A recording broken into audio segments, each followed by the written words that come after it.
domestic supply water management system. Our control system is compatible with both indirect gravity-fed systems using overhead tanks and direct pressurized systems for buildings and villas. With minimal installation time, it can be seamlessly erected into new development projects or integrated into existing residential and commercial buildings. In this video presentation, we have briefly explained an example of an indirect gravity-based system keeping a residential building in reference. Here we have offered high-efficiency pumps from reputed manufacturers that are energy efficient, durable, and compact. Due to smaller power consumption for the same pumping load, their price remains similar to that of regular pumps. The system includes supply water filling management and rainwater harvesting, ensuring efficient water utilization. It is connected to our Internet of Things cloud servers, providing real-time data on various parameters to enable preventive maintenance and minimize the possibilities of downtime. All components of our plant have industrial certification and are from manufacturers in India, Italy, Japan, and Sweden. The system can be accommodated in dedicated pumping rooms above ground or the basement as well. Let us take a closer look at the functioning of the system.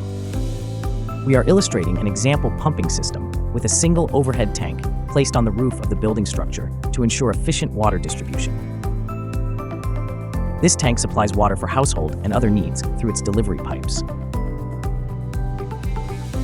The tank is filled by pumps located at the base of the structure, which lift water to the overhead tank through discharge pipes.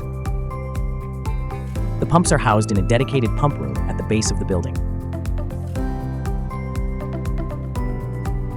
Usually, the system incorporates two pumps to serve as a redundancy and divided pumping load. However, the quantity can be adapted to the client's needs. The pump lifts water from the underground tank through its suction pipe and delivers it to the overhead tank through its discharge pipe. The pumps are connected to the control panel, which monitors their operation. A green status indicator signals proper functioning, while a red light indicates a fault, triggering an alert on the control panel. The entire system is managed through a control panel, which consists of advanced and energy-efficient automation, artificial intelligence, and cloud-enabled computing and monitoring. The control panel acts as the brain of the system, using a network of sensors to gather real-time data, monitor performance, and ensure seamless coordination of all components. Two of these sensors are installed on the pump's outlet pipe, called the dry run safety, and the overpressure safety sensors.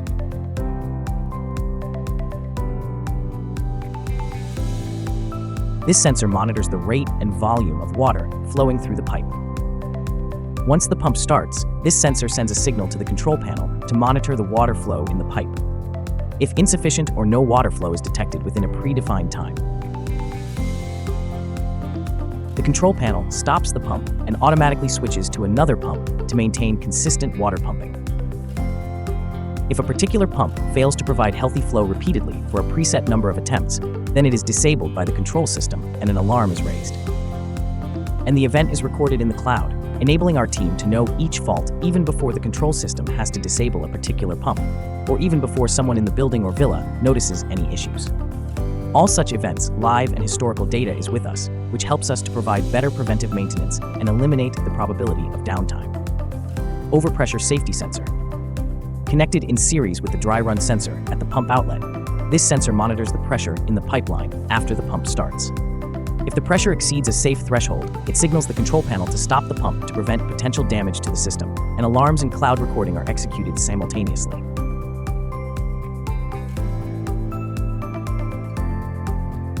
The pumps lift water from the underground tank, which stores water sourced from the municipal supply and the rainwater harvesting system.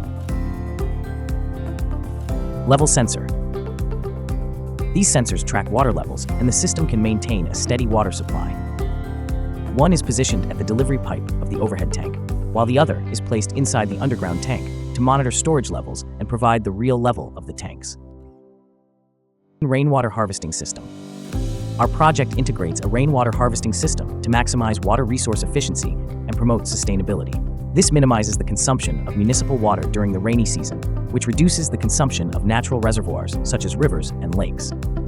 Moreover, When rainwater harvesting is implemented by a large number of buildings, the load on the municipal water distribution is reduced during the rainy season, which could spark the possibility of sending surplus water to drought regions of the country by the governing authorities.